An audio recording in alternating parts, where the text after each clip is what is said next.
Complete करते हो, ठीक है? तो ये आपका दायित्व है कि आप कंप्लीट करोगे, क्योंकि मैं बोल दूँ, लेसन प्लान से एक लॉन्ग क्वेश्चन ज़रूर आएगा और एक लॉन्ग क्वेश्चन आपका शिक्षा शास्त्रीय विश्लेषण से भी आएगा। तो 16-16 32 मार्क का प्रश्न था। शिक्षा शास्त्रीय विश्लेषण मैंने पहले भी पढ़ाया हुआ है, बट इंग्लिश में पढ़ाया हुआ है, तो उतना तो आपको समझ लेना था, बट नहीं समझ पाया हो, फिर से पढ़ाऊँगी, ज़रूर पढ़ाऊँगी। हिंदी में भी पढ़ाया था। एक्चुअली मैं हिंदी में भी बोला था, स्टार्टिंग जो पार्ट था उसको हिंदी में भी बोला था, उसी का ही नोट्स मैंने अभी फिर से दिया है शिक्षा शास्त्रीय विश्लेषण का। और उसके साथ देखो, अभी पाठ्य योजना का अर्थ, महत्व, निर्माण है, ठीक है?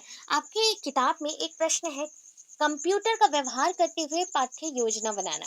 कंप्यूटर का व्यवहार वाला उत्तर आपके किताब में है ही नहीं, और ज़्यादा आपको जाना भी नहीं चाहिए, ठीक है? आपको सिर्फ इतना जानना है कि पाठ्य योजना का अर्थ क्या है, महत्व क्या है, निर्माण क्या है। तो इस वजह से आप यहाँ से जाओगे, इसके शिक्षण देखो, शिक्षक एक क्लास के लिए जो शिक्षण योजना बनाती हैं, दिख रहा है? स्क्रीन दिख रहा है? स्क्रीन दिख रहा है? दिख रहा है तो?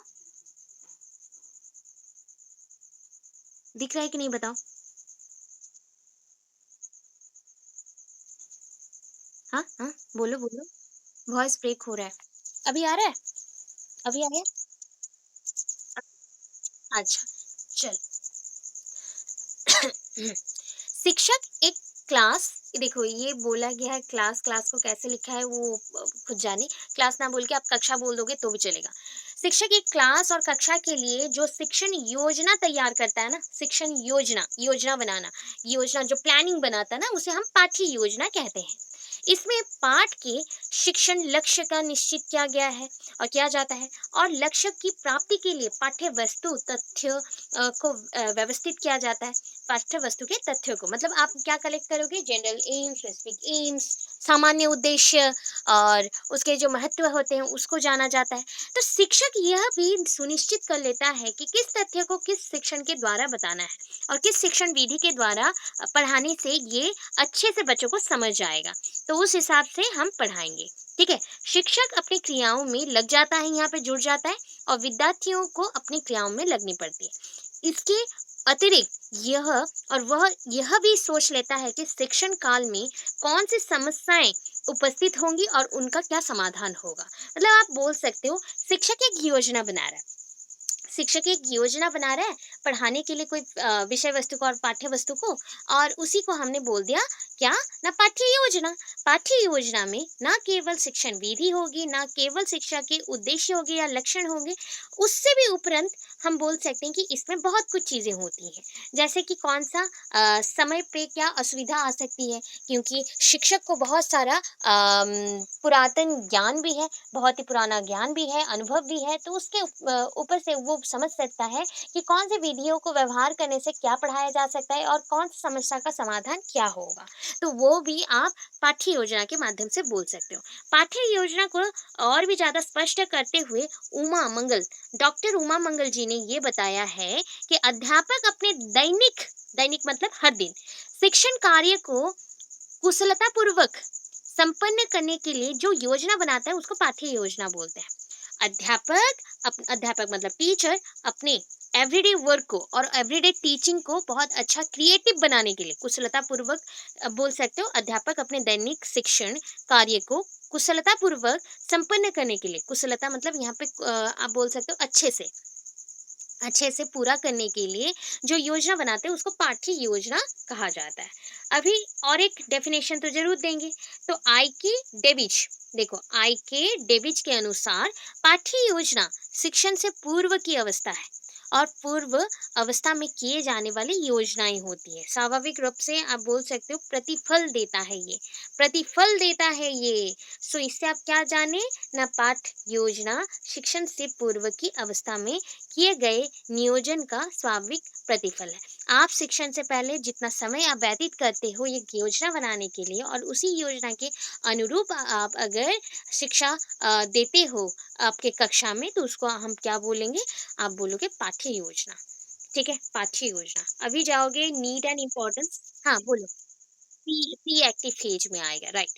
अभी बोलो नीड एंड इम्पोर्टेंस। तो यहाँ पे जितना लाइंस लिखेंगे ना, इसको नहीं लिखना है, पॉइंट को आप देखोगे, ठीक है? पॉइंट को देखना बस। पाठ्य योजना उच्च कोटि के शिक्षण में सहायता करती है। उच्च कोटि मतलब आप बोलोगे डिटेल पढ़ाना है और बहुत अच्छे से पढ़ाना है। आप छोटा निम्न कोटि में और सिर्फ आप थोड़ा रीडिंग करके चले जाओ, ऐसा नहीं है। बहुत ही विश्लेषण रूप से पढ़ाना है, अच्छे से सहायता पूर्वक पढ़ाना है, उच्च कोटि से ब्रॉडर सेंस में पढ़ाना है। तो पाठ्य योजना का व्यवहार इसलिए किया जाता है। पाठ्य योजना से समय की बचत होती है। देखो, अगर हम पहले से तैयार नहीं रहेंगे तो क्लास में पढ़ाते वक्त बहुत समय जाएगी। तो पाठ्य योजना पहले से बना देने से आपको बचत हो जाएगी, क्योंकि आप उसी के अनुरूप पढ़ाएंगे और उसी समय के निर्धारित समय के अंदर आप अपने विषय को कंप्लीट करेंगे और पूर्ण करेंगे, संपूर्ण करेंगे। ठीक है। पाठ्य योजना से शिक्षक के आत्मविश्वास में वृद्धि होती है। देखो, सेल्फ कॉन्फिडेंस बढ़ जाएगी। ठीक है ना। और उत्साह पूर्वक भी शिक्षण पर शिक्षक शिक्षण दे सकता है, शिक्षण कर सकता है। उत्साह पूर्वक होगा मतलब खुशी से वो पढ़ा पाएगा, बहुत ज्यादा ही वो इनोवेटिव आइडिया को लेकर पढ़ा पाएगा, उत्तेजित होकर नहीं पढ़ाएगा, गुस्से से नहीं पढ़ाएगा। इससे शिक्षण कार्य विधिवत तथा सुचारू ढंग से हो सकता है। मतलब देखो, आपको पाठ्य योजना जैसे पाठ्यक्रम बनाया गया, सुचारू रूप से शैक्षिक उद्देश्य को पूरा करने के लिए बनाया गया, तथा आपके बच्चों को मतलब सर्वांगीण जो चारित्रिक गठन हो गया, सर्वांगीण जो व्यक्तित्व का विकास हो गया, वो सारे पूर्ति के लिए बनाया गया। उसी स्वरूप आपका पाठ्य योजना भी बनाया जाता है। किंतु एक एक विषय को अच्छे से बच्चों को समझाने के लिए, समय का बचत करने के लिए जो हम योजनाएं बनाते हैं, उसको हमने पाठ्य योजना बनाया। पाठ्य योजना में कुछ क्रमागत रूप से या फिर क्रम अनुसार कुछ लिखे जाते हैं नियम, और उसके जो भी हेडिंग्स होते हैं लिखे जाते हैं, उसी के अंदर आप अपने विषय के वस्तु को पूरा विश्लेषण रूप से लिखते हो। तो पाठ्य योजना शिक्षण के सहज और सार्थक तथा सशक्त बनाती है। मतलब आप अपने शिक्षण को बहुत अच्छा करना चाहते हो, सहज रूप से, सार्थक रूप से करना चाहते हो, सशक्त भी बनाना चाहते हो डिसिप्लिन के साथ, तो ये पूरा करती है। पाठ्य योजना की सहायता से शिक्षक विद्यार्थियों के लिए स्पष्ट पाठ को संतुलित तथा व्यवस्थित रूप से प्रस्तुत कर सकता है। देखो, कोई भी पाठ्य योजना बनता है ना, तो ऐसे ही नहीं बन जाता। पाठ्य योजना शिक्षक अपने विद्यार्थियों को अच्छे रूप से, संतुलित रूप से, डिटेल्ड और धीरज के साथ अगर पढ़ाना चाहता है, व्यवस्थित रूप से एक के बाद एक चीज़ों को पढ़ाना चाहता है, प्रस्तुत करना चाहता है, तो उसको हम पाठ्य योजना बनाते हैं। उसीलिए हम पाठ्य योजना बनाते हैं। पाठ्य योजना और पाठ्य योजना के द्वारा शिक्षक को शिक्षण को निर्दोष बनाया जाता है। उसमें गलतियाँ और रहती नहीं है, गलतियाँ से वो बाहर आ जाती है, क्योंकि हम पाठ्य योजना को बना रहे हैं। पाठ्य योजना के फलस्वरूप शिक्षण के लिए अनुकूल वातावरण उत्पन्न होता है। जैसे कि आप पढ़ लिए हो, चीज़ों को पढ़ा सकते हो, तो आपको और समय की आवश्यकता नहीं है। कम समय के अंदर आप कक्षा में जा सकते हो, उसके अनुकूल आप वातावरण बना सकते हो, अनुशासन में बच्चों को रख सकते हो। यही है। पाठ्य योजना से शिक्षक तथा विद्यार्थियों में चिंतन शक्ति का विकास होता है। दोनों में ही चिंतन शक्ति का विकास होता है। और अभी अंत में आ जाते हैं, एक पढ़ेंगे लास्ट, ये 11 नंबर वाला पढ़ लेना। ठीक है। 10 पॉइंट्स बहुत एनफ होता है। पाठ योजना आकार पर शिक्षक विभिन्न शिक्षण विधियों में से उचित शिक्षण विधि का प्रयोग कर सकता है। देखो, आपका पाठ्य योजना अगर बन गया है, उसके आकार बन गया है, तो उसमें आप शिक्षण विधियों का उल्लेख करोगे।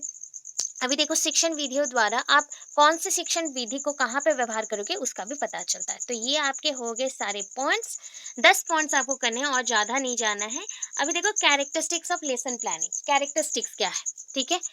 पाठ्य योजना लिखित रूप में तैयार की जाने वाली चीजें हैं।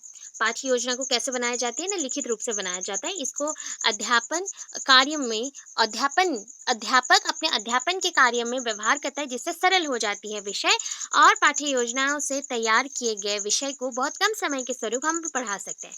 शिक्षक का यह कर्तव्य बनता है कि पाठ्य योजना बनाते समय वो शिक्षण के जो लक्ष्य हैं वो लिखे, उसे स्पष्ट करे, उसके साथ साथ जो सहायक हो सके जो सामग्री, उसे व्यवहार करे, और श्याम पट्टिका और ब्लैक बोर्ड का व्यवहार करे पूर्ण रूप से बच्चों को बताने के लिए। एक आदर्श पाठ्य योजना विद्यार्थियों के पूर्ण ज्ञान को आलोचना करता है, उसी आधार पर बच्चों को पढ़ाता है और उसी आधार पर सामग्री का व्यवहार भी करता है। एक आदर्श पाठ्य योजना शिक्षण के सभी भागों का स्पष्ट उल्लेख होना चाहिए। आदर्श पाठ्य योजना में शिक्षण का जितने भी उद्देश्य हों, वो सारे उद्देश्य का पालन होना चाहिए और क्रम अनुसार ही पढ़ाना चाहिए। पाठ्य योजना में इस बात पर उल्लेख भी होना चाहिए कि विद्यार्थियों की व्यक्तिगत रूप में सहायता कब और क्यों की जा रही है। विद्यार्थियों को क्यों हम रिमेडियल क्लासेस में देते हैं? जैसे कि एक विद्यार्थी पढ़ता नहीं है और वो समझ नहीं पाता है। तो उस ऊपर हम लोग क्या करेंगे, एक्स्ट्रा क्लासेस, रिमीडियल क्लासेस ऐसे भी चीज़ें देंगे। एक आदर्श पाठ्य योजना में पाठ के तथ्य, विभिन्न प्रकार के क्रियाओं की सामग्री, मौखिक साधन और उपचारिक, अनौपचारिक जो शिक्षण विधियाँ हैं, सारी चीज़ों के बारे में इंसान पे लिखना आवश्यक है। क्योंकि इसी से आपको पता चलेगा कि कैसे एक चीज़ को उल्लेख किया जाता है या बताया जाता है, कैसे हम आगे चीज़ों को ले सकते हैं एक के बाद एक देखते हुए। आदर्श बनना पड़ेगा। पाठ योजना जितनी सुंदर है, उतनी ही सरल है, सुचारू रूप से है, व्यवस्थित रूप से है, वो उसकी ढंग जानती है कि पाठ्य योजना के द्वारा कोई भी चीज़ लिखे जाने पर उसी विषय को उतने ही अच्छे तरीके से हम पढ़ा सकते हैं और उससे हमारी उपयोगिता भी बढ़ती जाएगी। पाठ्य योजना में अनावश्यक बातों को, प्रसंगों को और उदाहरणों को नहीं लिखा गया है। पाठ्य योजना में सब लिखा जाना चाहिए कि शिक्षक की क्रियाएँ कब होंगी तथा विद्यार्थियों की क्रियाएँ कब होंगी। मतलब आपकी पीपल्स एक्टिविटी, स्टूडेंट्स एक्टिविटी।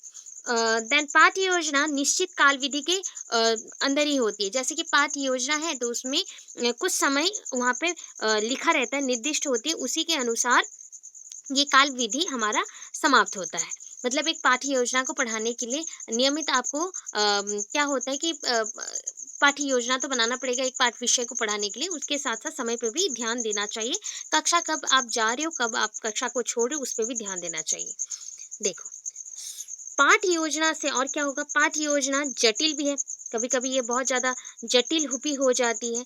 तो जटिल जब भी हो जाती है, उसको लचीलापन रखने के लिए आवश्यक जो व्यवहार होती है, उसे भी करना पड़ेगा। शिक्षक पाठ योजना को एक साधन मानता है और साध्य नहीं मानता, साधन मानता है। अभी देखो एक एग्ज़ाम्पल दे रही हूँ, इतना समझ आया है कि नहीं पाठ योजना के बारे में? पाठ योजना बहुत ही अच्छा काम करता है, ठीक है? पाठ योजना आपका जो पाठ्यक्रम है उससे अलग है। पाठ्यक्रम के अंदर पाठ योजनाएँ आती हैं। पाठ योजनाओं के अंदर पाठ्यक्रम नहीं आएँगे। इतना समझ आया? अच्छा। देखो अभी आपको पहले भी लेसन प्लान बहुत बार दे चुकी हूँ, तो आपका हो गया देखो नाम भी लिखे जाते हैं, पर यहाँ पे हमने नाम नहीं लिखा। कक्षा, विषय, उपविषय, आपके क्लास हो गए, समय हो गए, दिनांक हो गए। तो इसको आप तोड़ देना, इधर 3 लिखना, इधर 3 लिखना और उसका जो भी आप उत्तर लिख रहे हो यहाँ पे लिखना, यहाँ पे लिखना। ठीक है? ये हो गया। आप जानते हो जनरल एम, स्पेसिफिक एम, तो देखो सामान्य उद्देश्य को जनरल एम बोला गया। जनरल एम नहीं, जनरल उद्देश्य बोला गया ना, लक्ष्य एवं उद्देश्य। तो उद्देश्य मतलब ऑब्जेक्टिव, तो यहाँ पे जनरल एम बोला जा रहा है, ठीक है? एम बोला गया है, परंतु उसके अंदर जो भी छोटे-छोटे चीज़ हैं, वो सारे उसके ऑब्जेक्टिव्स ही हैं। तो छात्र में कविता के प्रति रुचि उत्पन्न करना, जो भी विषय होगा, आप उसमें लिखोगे कि इसके द्वारा आप क्या बताना चाहते हो ना, बच्चों को कविता के विषय में या फिर अगर पद्य हुआ, गद्य के विषय में रुचि उत्पन्न करवाना, उसके अंदर देशभक्ति का भाव जागृत करना या कवियत्री के भावों की बोधगम्य कर उन्हें अपने शब्दों में प्रस्तुत करना। मतलब देखो आपको मैंने एक कविता पढ़ाया, तो कविता पढ़ाते हुए जो-जो समझा उसको अपनी भाषा में लिख डाला, तो वो हो गया। विद्यार्थियों को काव्य सौंदर्य परखने में सक्षम बनाना। देखो अब कौन-सा काव्य अच्छा है, कौन-सा काव्य अच्छा नहीं है, उसके बारे में भी परख होनी चाहिए, तो वो परख भी पूरा करेंगे आपके पाठ्य योजना के द्वारा। विशिष्ट उद्देश्य में क्या होता है, विद्यार्थियों को जैसे एक आपने यहाँ पे कहानी लिखी है झांसी की रानी, ये कविता है, एक कविता है, तो कविता के द्वारा आप अवगत कराना चाहते हैं। विद्यार्थियों को कविता के मूल भाव के बारे में स्पष्ट किया गया और करना। विद्यार्थियों को कविता पाठ से गति, लय, अनुभव का विकास होना। विद्यार्थियों को कविता का शुद्ध उच्चारण और स्पष्ट वाचन का अभ्यास करवाना।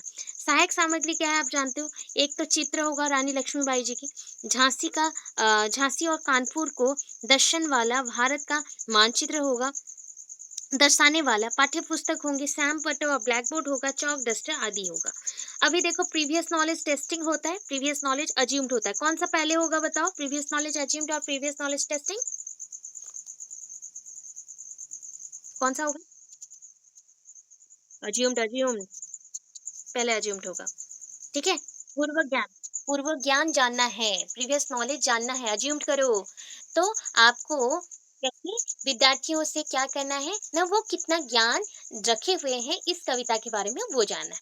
अभी देखो पूर्व ज्ञान की परीक्षा एवं प्रस्तावना, प्रस्तावना दो। अभी देखो आपको जो पता है उसके विषय पे आपको कुछ प्रश्न पूछे जाएँगे और उसका उत्तर आप दोगे, ठीक है? आपको लिखने का स्टाइल और एक में भी दिया है, यहाँ पे थोड़ा-सा कम है इसलिए सिर्फ़ समझ लो, बाकी का लिखने का स्टाइल दिया है वहाँ से देख के करना। इंग्लिश वाला भी देखना चाहो तो भी चलेगा, कोई नियम अलग नहीं है, सारे नियम अलग हैं। अभी देखो उद्देश्य कथन, ठीक है?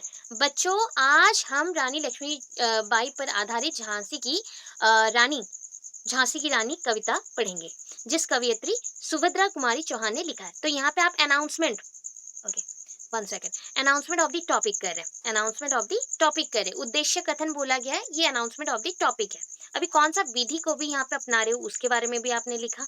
तो विधि को यहाँ ना लिख के अगर आप यहाँ पे भी लिख दो, जैसे कि आप सहायक सामग्री लिख रहे हो ना उसके साथ भी लिख दो तो चलेगा।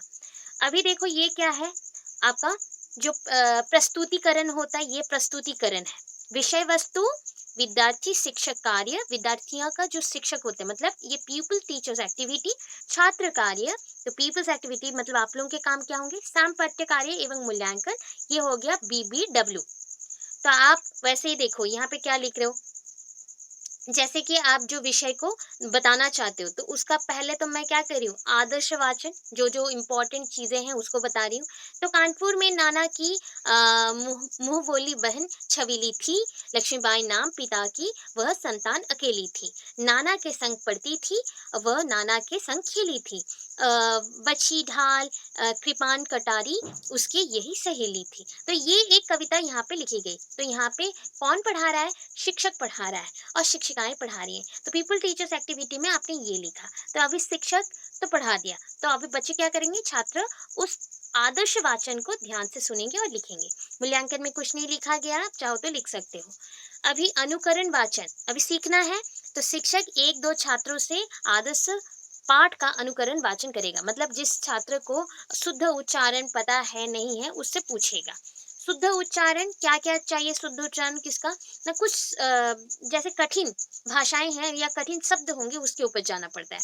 छबीली कृपान आदि के शुद्ध उच्चारण का बारे में बताओ। तो उसको यहाँ पे भी बच्चों ने लिखा और इसको सैम पट्टा और ब्लैक बोर्ड में भी लिखा गया। शब्दार्थ लिखे गए।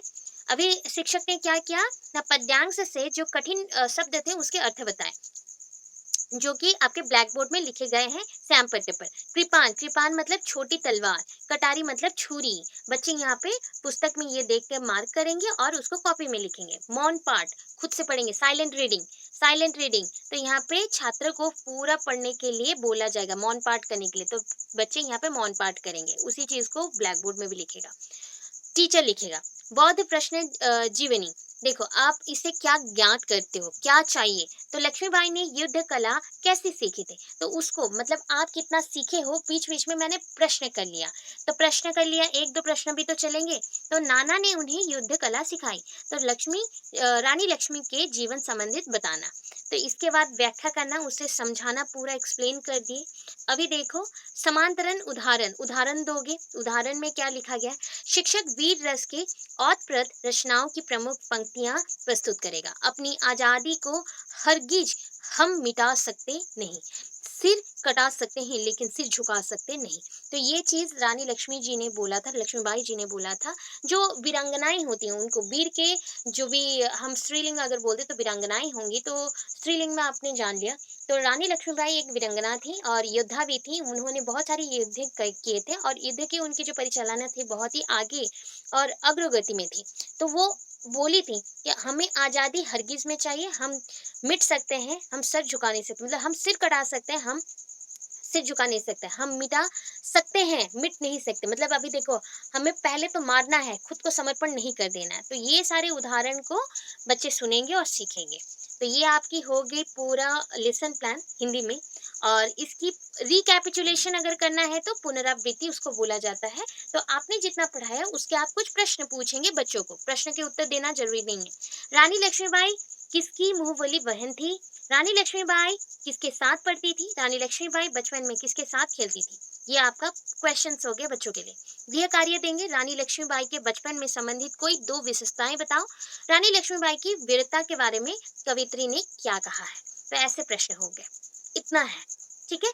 ये आपको कविता के बारे में क्या होता है ना, उसका अपना ही एक टेक्निक पे चलता है कि लेसन प्लान आएगा, पाठ्य चर्चा आएगा, अथवा आएगा शिक्षा शास्त्रीय विश्लेषण।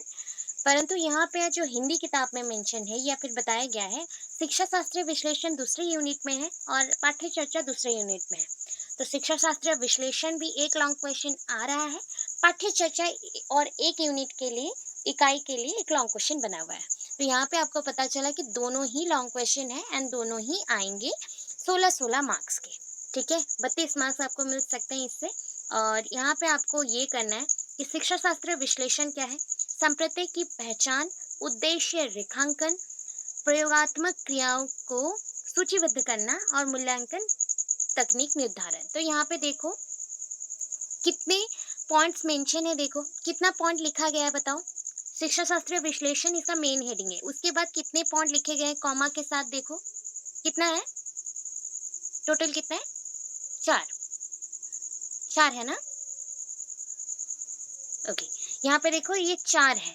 पहले तो संप्रत्यय, हाँ, संप्रत्यय की पहचान है, ये आपका बोल सकते हो कंटेंट एनालिसिस को संप्रत्यय की पहचान बोला गया है। उद्देश्य रेखांकन करना, तो वो होता है इंस्ट्रक्शनल ऑब्जेक्टिव्स। और उसके बाद देखो लक्ष्य को हम क्या बोलते हैं, लक्ष्य मतलब हमारे एम्स हो गए, छोटे छोटे पार्ट्स आते हैं तो उसको ऑब्जेक्टिव्स बोला जाता है। तो ऑब्जेक्टिव्स को हमने उद्देश्य बोला, उद्देश्य का रेखांकन मतलब कौन से उद्देश्य का पूर्ति होगा वहाँ पे मार्क करके लिखता है। प्रयोगात्मक क्रियाएं मतलब प्रयोगात्मक क्रियाओं को सूचीबद्ध करो, तो यहाँ पे मेथड्स है, टीएलएम है, इसको लिखना पड़ता है। मूल्यांकन तकनीक का निर्धारण, तो यहाँ पे इवैल्यूएशन टेक्निक को लिखा जाता है, मूल्यांकन तकनीक का निर्धारण बोला गया है, तकनीक निर्धारण। 4 पॉइंट, ये 4 पॉइंट को इसके अंदर एक्सप्लेन करना है, तो ये आपका पूरा बन जाएगा शिक्षा शास्त्रीय विश्लेषण। प्रश्न डायरेक्ट आएंगे, इनडायरेक्ट प्रश्न नहीं आते हैं। डायरेक्ट ये मेंशन होगा जैसे कि नीचे मेंशन किया गया है। एक प्रश्न देखो, शिक्षा शास्त्र विश्लेषण के अंतर्गत संप्रत्यय की पहचान कैसे की जाती है। हिंदी शिक्षण में किसी भी पाठ का शिक्षा शास्त्र विश्लेषण करते समय कौन कौन सा सोपान पूरा करने आवश्यक है और पूरी करनी चाहिए। तो आपका कौन सा स्टेप है जो आप पूरा करेंगे, ठीक है। तो यहाँ पे देखो पहले तो आप थोड़ा सा इंट्रोडक्शन दोगे, उसके बाद उसका अर्थ लिखोगे, परिभाषा दोगे, उसके बाद आप जाओगे, ठीक है, अंदर जाएंगे हम लोग। तो शिक्षा शास्त्र विश्लेषण का अर्थ क्या है ना, शिक्षा शास्त्र विश्लेषण की अवधारणा को अगर स्पष्ट करना चाहते हो तो उससे पहले आपको शिक्षा शास्त्र का अवधारणा को स्पष्ट करना पड़ेगा। शिक्षा शास्त्र शब्द 2 शब्द से बना है, एक है शिक्षा प्लस शास्त्र, 2 शब्द हैं यहाँ पे। क्या है, शिक्षा शास्त्र अगर समझना चाहते हो, उसका अवधारणा या ज्ञान लेना चाहते हो, तो उसमें आपको पता कराना चाहिए कि यहाँ पे 2 शब्द हैं, एक है शिक्षा, दूसरा है शास्त्र। शास्त्र मतलब यहाँ पे होता है नियम, नीति, जिसको हम पालन करते हैं। तो यहाँ पे क्या है, शिक्षा के संबंधित जो सिद्धांत हैं या फिर जो नीति है, उस नीति के द्वारा आप अगर कक्षा में पढ़ाते हो या फिर कक्षा में संपूर्ण पाठ का आलोचना करते हो तो उसको शिक्षा शास्त्र विश्लेषण कहा जाता है। अभी संपूर्ण रूप से फिर से देखो, अर्थात ऐसा शास्त्र या नियम और नियमों का ग्रंथ है जिसमें शिक्षा से संबंधित सिद्धांतों आदि का उल्लेख किया गया है। ऐसा कोई शिक्षा शास्त्र का मतलब हो गया ऐसा कोई शास्त्र या नियम जिसके द्वारा आप कोई भी शिक्षा शास्त्र का मतलब शिक्षा के उद्देश्य को आप वहाँ पे उल्लेखित कर सकते हो या फिर बता सकते हो, उसको शिक्षा शास्त्र बोला गया है। मतलब आप बस यहाँ तक ये जो 4 लाइन है यहाँ पे लिखेंगे, इसके बाद आप यहाँ पे जाएंगे, डायरेक्ट मार्क करते चलिए। इतना समझ आया, ये 4 लाइन स्पष्ट हुआ, समझ आया? ओके, अभी देखो विश्लेषण का शब्द का अर्थ होता है कि आवश्यक रूप से बताना, मतलब उस पे नजर डालो और उसको विश्लेषित करो या फिर उसको वर्णन करो, ठीक है। तो शिक्षा शास्त्रीय विश्लेषण बोला गया है। तो हम शिक्षा के उद्देश्य को या सिद्धांत को जिस नियम द्वारा लिखते हैं तो उल्लेख करते हैं, उसको शिक्षा शास्त्र बोला गया था। अभी उसका विश्लेषण आप करोगे, मतलब विश्लेषण शब्द का अर्थ होता है किसी वस्तु आदि के अंगों को अलग अलग करके उनका अध्ययन करना। विश्लेषण का अर्थ क्या होता है, विश्लेषण मतलब हम लोग डिटेल बोल सकते हो तो बी जैसे आपका डिटेलिंग होता है ना, हमने वर्ड भी जाना हुआ बी डिटेलिंग बोला जाता है, मतलब जिसमें हम संपूर्ण रूप से ज्ञान ले सकें। तो क्या होता है, चीज़ों को तोड़ते हुए आप संपूर्ण रूप से ज्ञान ले सकते हो। आप चीज़ों को एक साथ जुड़े हुए अवस्था में ज्ञान संपूर्ण रूप से नहीं ले सकते। इसलिए संपूर्ण रूप से लेने के लिए उसके वस्तु को जितने भी अंग है ना, उसको थोड़ा-थोड़ा, तोड़-तोड़ के आप पूरा पढ़ोगे या अध्ययन करोगे। इसीलिए ये 3 शब्द अब मिल के बन गए शिक्षा शास्त्रीय विश्लेषण। बस उतना लिखिएगा और आगे मत जाइएगा, ठीक है? अतः इससे क्या समझे? ना, शिक्षा शास्त्रीय विश्लेषण से तात्पर्य यह है कि पाठ्य विषय, जो भी आपका पाठ्य का विषय है, उसकी शिक्षण प्रक्रिया आरंभ करने से वहां से आरंभ करेंगे और उसके संप्रत्यय को समझकर उसे अलग अलग खंडों में विभक्त करना तथा उनके शिक्षण के लिए उद्देश्य का निर्धारण करते हुए शिक्षण विधियों आदि का चयन करना। अतः अंत में विद्यार्थी के व्यवहार परिवर्तन का मूल्यांकन करने हेतु प्रविधियों को और प्रविधियां का निर्माण करना है। तो यहाँ से समझ लो कि पूरा 4 पार्ट को यहाँ पे फिर से लिखा गया है कि आपका शिक्षा शास्त्रीय विश्लेषण ये बोलता है कि आप जो पाठ्य पुस्तक व्यवहार कर रहे हो उसमें तो विषय हैं बहुत सारे। तो उसी विषय को जब आप पढ़ाने जाते हो या पढ़ाते हो, तो उस टाइम आप क्या करोगे, उस समय या उस टाइम आप क्या करोगे, उसके उद्देश्य को पहले जानोगे। उस उद्देश्य को जानने के बाद जब आप विश्लेषण कर रहे हो तो उसके लिए कुछ नीति नियम कुछ तो रहेगा। तो शिक्षण विधि हम व्यवहार करेंगे, ठीक है? उसका चयन करने के बाद यस, हाँ बोलो। अच्छा, वॉइस ब्रेक हो रहा है। अभी आया क्या? देखो, आ रहा है? आया?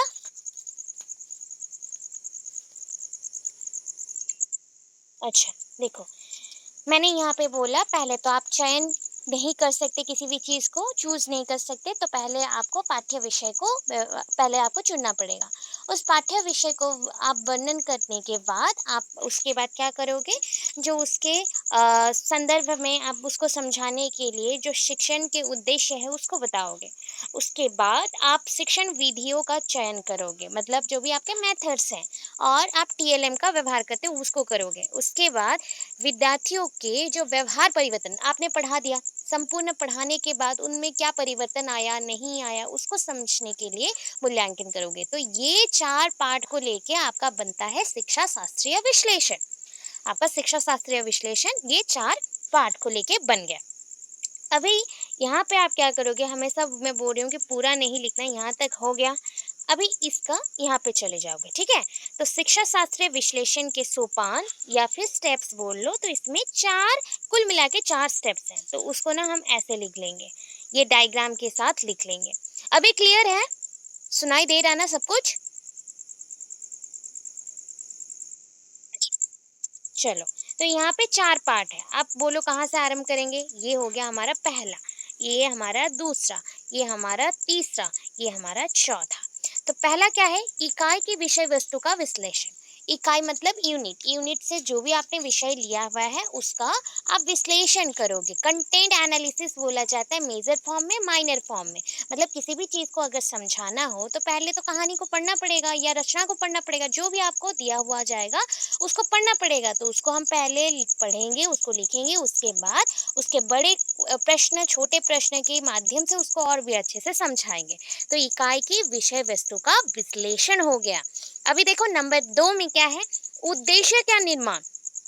उद्देश्य का निर्माण होता है बच्चों के अनुसार, बच्चों के जो बौद्धिक और नैतिक विकास के अनुसार और उसके जो संज्ञानात्मक विकास के अनुसार जो उद्देश्य आपको पूरा करना चाहे विषय के साथ, उसका हम उल्लेख यहाँ पे करेंगे। उस उद्देश्य के बारे में बताएंगे कि बच्चों का कौन से गुणों का विकास होना चाहिए।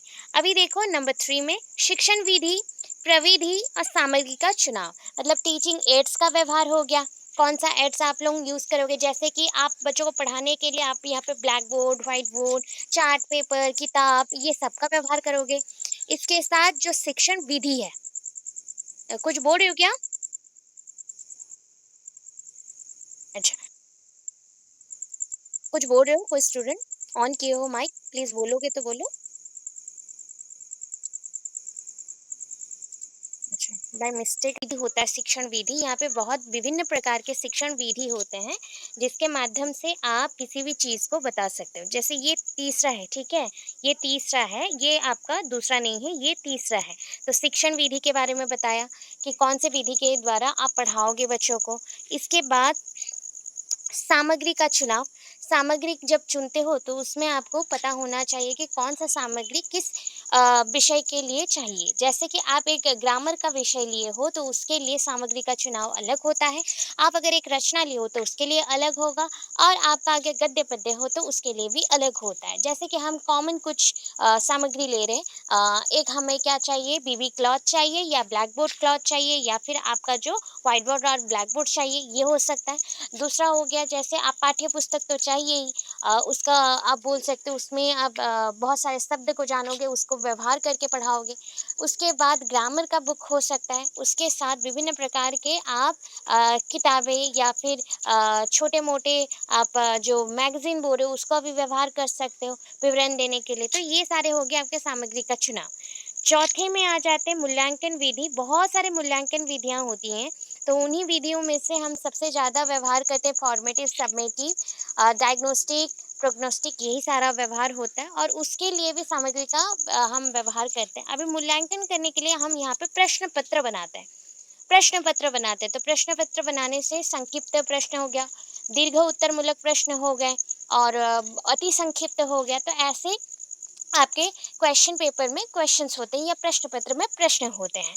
तो ये 4 आपके क्या हो गए, सोपान में 4 ही हैं, 4 स्टेप्स बोल सकते हो, 4 स्तर हैं, उसी 4 स्तर के माध्यम से आपको आगे बढ़ना पड़ता है पेडागोजिकल एनालिसिस और शिक्षा शास्त्रीय विश्लेषण में। तो पहले पहले जो सबसे पहले आएगा वो क्या है, संप्रत्यय की पहचान एवं उसका इकाइयों में विश्लेषण। तो हम तोड़ते हुए चलेंगे। सपोज़ आप मान लो कि हिंदी शिक्षण में सबसे ज़्यादा जो आप मतलब पढ़ते हो वो है कविता, उपन्यास, कहानी, नाटक, जीवनी, संस्करण आदि। तो उन सबको पढ़ने के लिए क्या आप एक ही साथ पूरा चीज़ पढ़ सकते हो, समझ सकते हो? या फिर हम लोग तोड़-तोड़ के उसको विवरण करते हुए पढ़ें? कैसे पढ़ेंगे? एक साथ पढ़ लें, तोड़ के पढ़ेंगे। पढ़ेंगे, समझ-समझ के पढ़ेंगे। तो प्रत्येक पाठ्य विषय की अपनी विशेष प्रवृत्तियाँ होती हैं। रचना की अपनी प्रवृत्तियाँ हैं, मतलब कैरेक्टरिस्टिक्स बोल लो। तो हर एक पाठ्य का मतलब जो भी आप पाठ्य वस्तु है ना, उसका अपना ही कुछ अलग कैरेक्टर होता है या फिर प्रवृत्तियाँ होती हैं।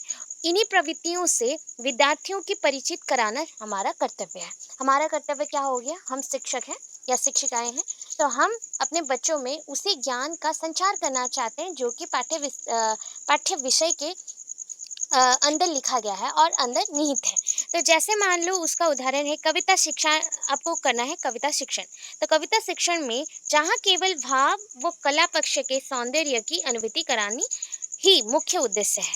निबंध में आप विद्यार्थियों को बोल रहे लेखन कौशल का आप ज्ञान दे रहे हो और भाषाई कौशल का आप ज्ञान दे रहे हो। मतलब देखो, अगर आप कविता बोलोगे तो कविताओं में आप भाव को, कला को कैसे लिखा गया, किस छंदों में लिखा गया है, कैसे आप गाते हुए उसको पढ़ सकते हो, इस बारे में बच्चों को अवगत करवाना है।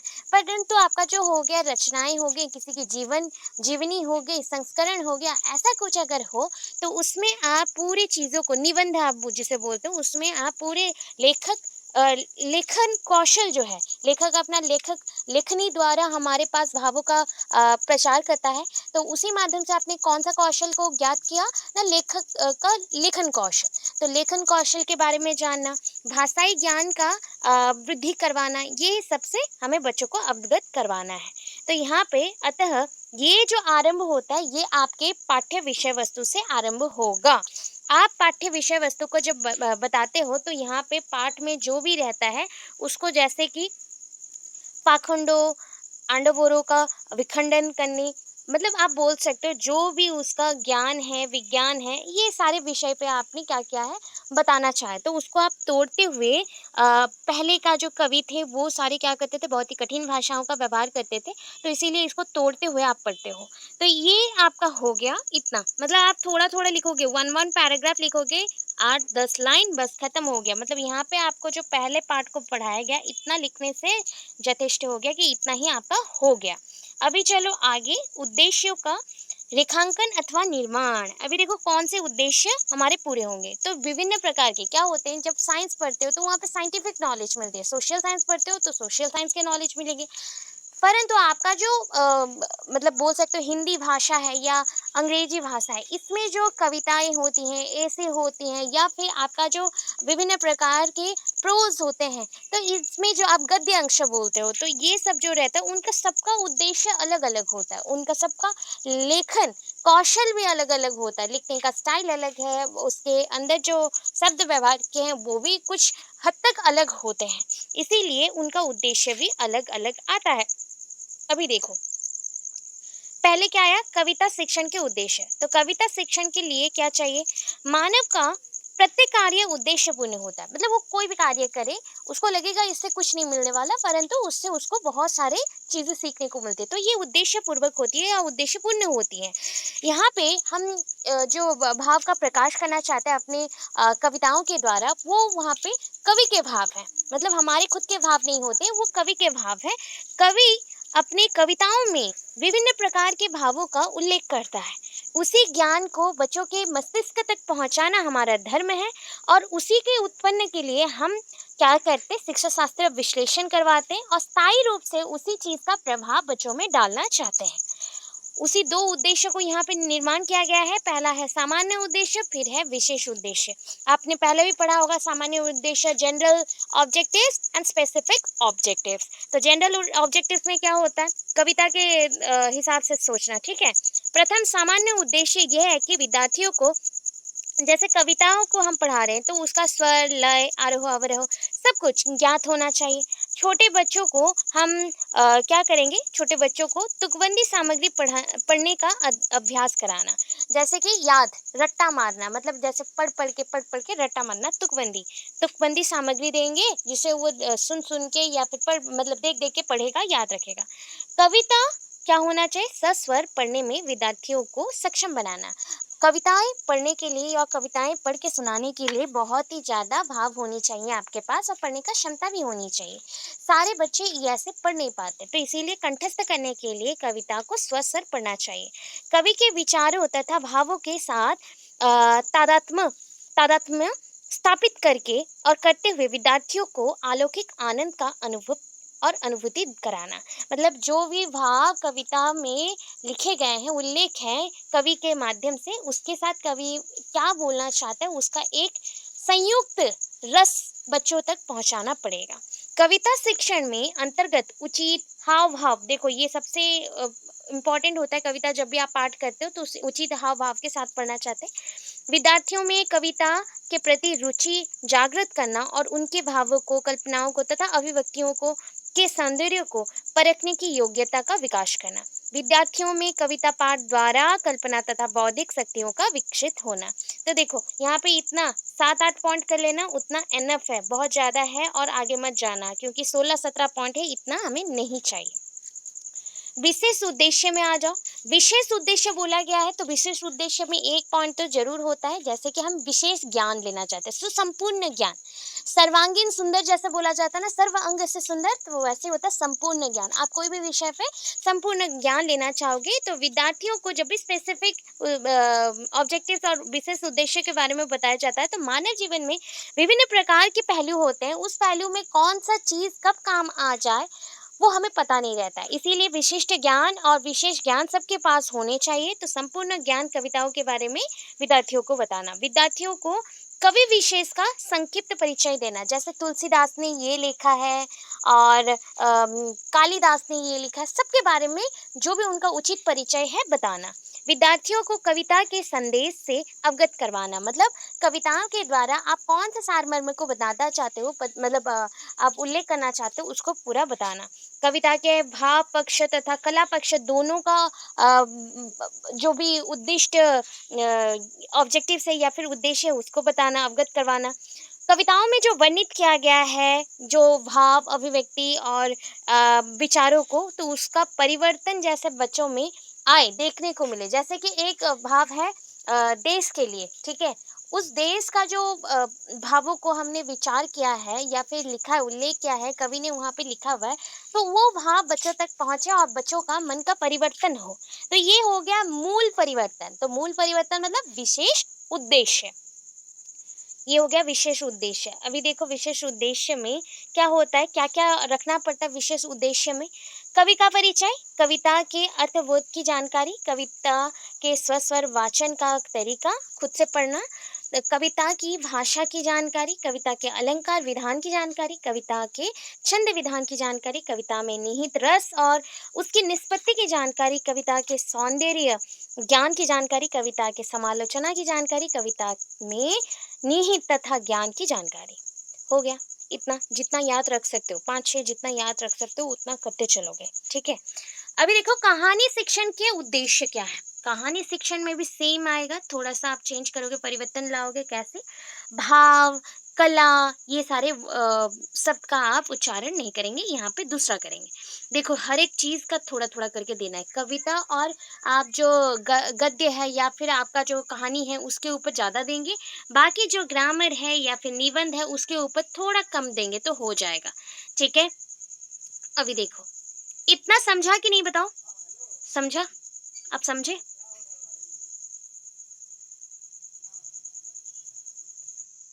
अच्छा। देखो थोड़ा-सा स्पीड में इसीलिए जा रही हूँ ताकि आप लोग जल्दी-जल्दी से उसको पढ़ सको, समझ सको, हम दूसरे क्वेश्चन में भी जा सकें।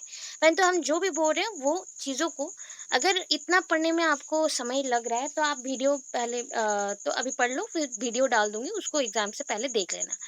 अभी कहानी शिक्षण में क्या करोगे? कहानी तथा आप अगर बोलो गद्य, ठीक है? ये भी एक महत्वपूर्ण है, ठीक है? जो वर्ड्स आते हैं उसी को करो। साहित्य में ये इसका रोल जो है, ये भूमिका जो है बहुत ही महत्वपूर्ण है।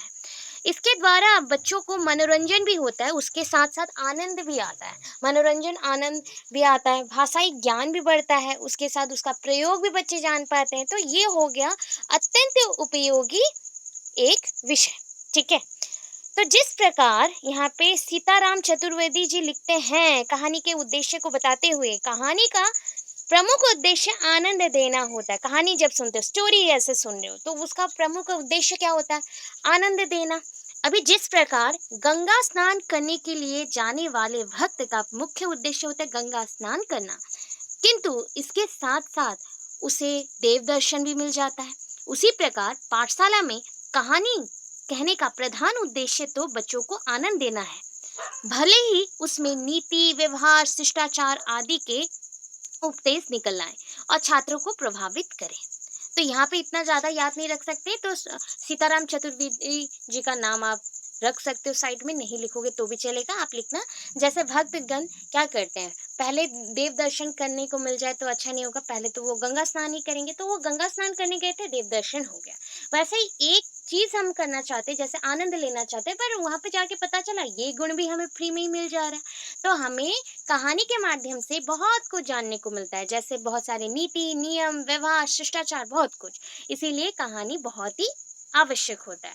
इसी प्रकार से हम अगर स्पष्ट करते हुए चले तो कहानी शिक्षण से बच्चा ध्यानपूर्वक सुनकर उसका अर्थ ग्रहण कर सकता है। बच्चे अर्थ जान सकते हैं, ठीक है? क्या जान सकते हैं? अर्थ ग्रहण कर सकते हैं। कहानी शिक्षण से बच्चों के लेखन कौशल अच्छा होता है। सूक्तियों, मुहावरों, लोको जो नीति होती हैं और लोकोक्तियाँ होती हैं, जो उक्तियाँ होती हैं, उसका ज्ञान मिलता है बच्चों को। कहानी शिक्षण से विद्यार्थी स्वयं कहानी कहने में सामर्थ हो जाता है, इतना ही लिखना, सामर्थ हो जाता है। आपका मौखिक रूप से विकास होता है। इससे विद्यार्थी को और विद्यार्थी की साहित्य में अभिरुचि हो जाती है, मतलब और भी रुचि बढ़ जाती है। विद्यार्थियों का स्वस्थ मनोरंजन होता है, उसमें कोई खराबी नहीं है, स्वस्थ मनोरंजन होता है, कहानी पढ़कर सुनने में आनंद भी प्राप्त होती है। कहानी शिक्षण से विद्यार्थियों में कल्पना शक्ति, स्मरण शक्ति का भी क्या होता है समुचित विकास होता है, मतलब दोनों का एक साथ विकास होता है। कहानी शिक्षण विद्यार्थियों को मानव जीवन में विभिन्न प्रकार के जो पक्ष होते हैं उसके बारे में, पौराणिक जो कथाएं होती है, जैसे रामायण महाभारत पढ़ रहे हो तो ये पौराणिक कथाओं के बारे में बताता है। ऐतिहासिक घटनाएं जो रहती है जैसे कि रानी लक्ष्मीबाई के बारे में आप पढ़ रहे हो, वीर वीरंगनाएं के बारे में पढ़ रहे हो, तो उससे आपको ज्ञान तो मिलेगा कि वीर वीरंगनाएं उस समय पे कैसे थे और कैसे लड़ रहे थे, कितना वो ज्ञानी थे, इसके बारे में भी पता चला और उसके साथ सुनने में भी रुचिकर हो रहा है। सामाजिक परिस्थितियों के बारे में भी पता चलता है, जैसे नारी सशक्तिकरण एक घटना होगी, तो उसके बारे में बताते हुए हमने नारियों को जागरूक भी कर दिया, लोगों के अंदर विभिन्न प्रकार के जो कुप्रथाएं थी उसको भी हटा दिया और आनंद भी लेते गए कि इससे हमें बहुत कुछ जानने को मिल रहा है। तो ये हो गया आपका विषय कि विभिन्न प्रकार के भाषाई कौशल को तो सीखने को मिल रहा है, उसके साथ विभिन्न घटनाओं के बारे में भी पता चलती है। अभी पाठ्य सामग्री में सूक्ष्म तथा कठिन तत्व सरल तथा बोधगम्य बन जाते हैं। देखो, जो चीज़ें बहुत ही सूक्ष्म हैं, छोटे-छोटे हैं और दिखते नहीं हैं, या फिर जो चीज़ें बहुत ही महत्वपूर्ण हैं परंतु वो सरल नहीं है, कठिन है, तो उसको सरल और बोधगम्य जैसे आप समझ सको ऐसे बनाया जाता है। कहानी शिक्षण से विद्यार्थी एकाग्र मन से ध्यानपूर्वक रूप से अध्ययन करता है। पाठ्य विषय पे प्रति पाठ्य विषय के प्रति छात्रों के जिज्ञासा तथा रुचि उत्पन्न होती है। ये ऐसा क्यों हुआ? ये क्यों होगा? ये क्यों होगा? सबका एक जो नियम है वो पता चलता है। इतना पॉइंट लिखिएगा, ज़्यादा नहीं लिखिएगा। और अभी देखो, और जो है निबंध शिक्षण, ठीक है? निबंध शिक्षण क्या है? निबंध मतलब क्या हो गया? निबंध मतलब क्या है बताओ? जानते हो? अभी अभी बताया था, आप लोग भी जानते हो। बोलो, निबंध क्या है?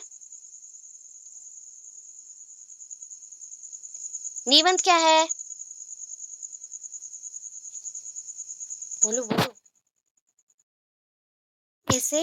राइट। तो निबंध शिक्षण लिख सकते हो, अगर निबंध नहीं आता है तो रचना लिख देना, ठीक है? तो रचना जो है ना, कोई एक रचित करता है, उसको रचाता है, तो इसीलिए रचना बोला गया है। उसमें भी बहुत सारे उद्देश्य होते हैं। आप पूरा ना लिख के क्या करोगे, सिर्फ नाम लिखोगे और उसके उद्देश्यों को लिख दोगे। इसका ज्यादा उद्देश्य मत लिखना, 5-5 लिखो, बहुत ज्यादा है। 5-5 ही बहुत ज्यादा है, 5 लिखना। विद्यार्थियों को अपने भावों, विचारों और किसी घटना दृश्य के देखने के बाद मन की प्रतिक्रिया आदि का स्पष्ट तथा प्रभावशाली ढंग से अभिव्यक्ति करने में सक्षम बनना।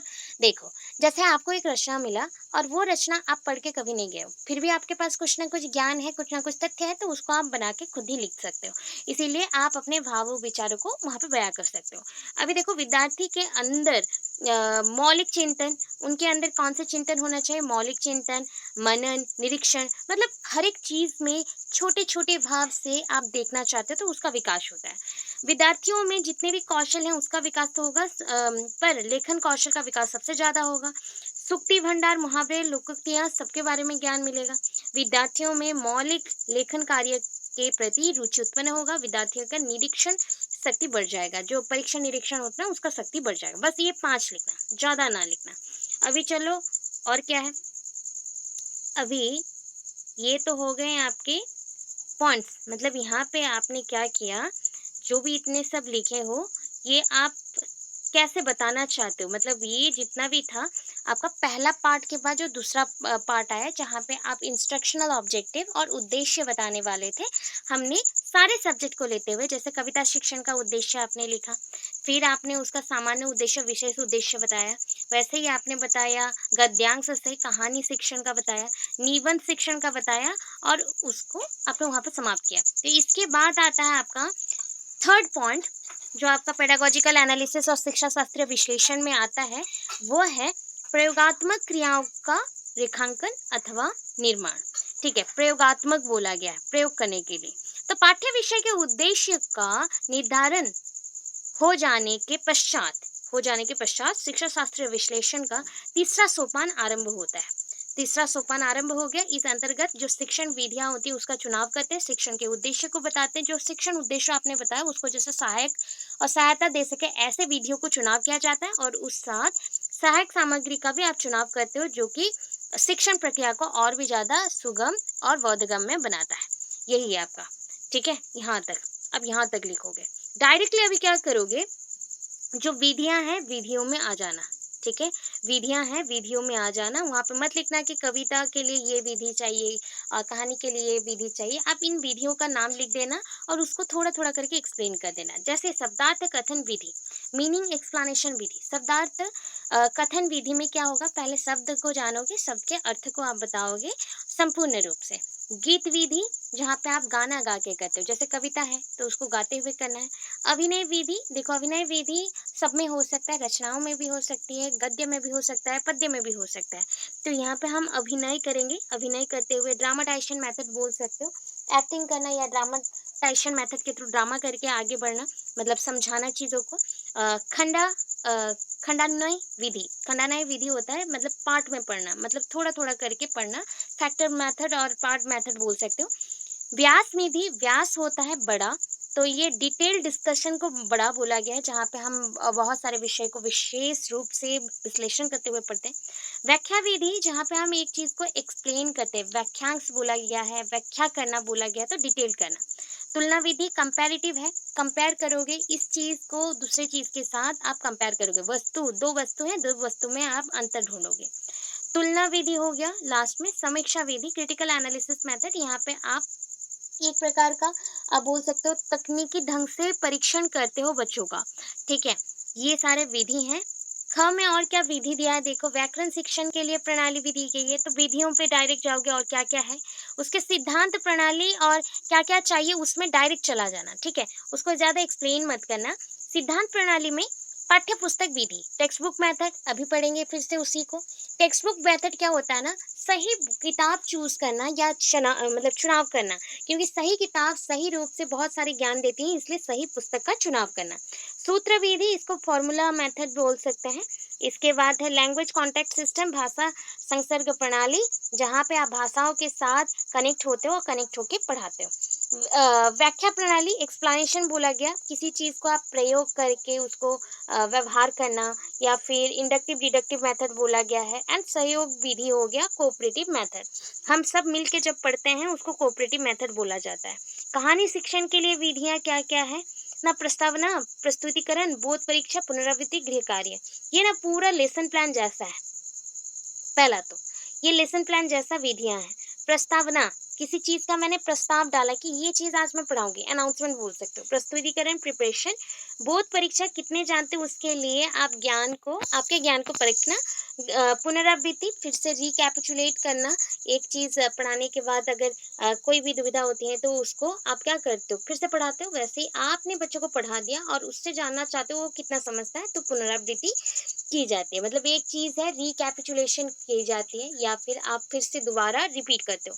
गृह कार्य, घर का काम, ठीक है, घर का काम।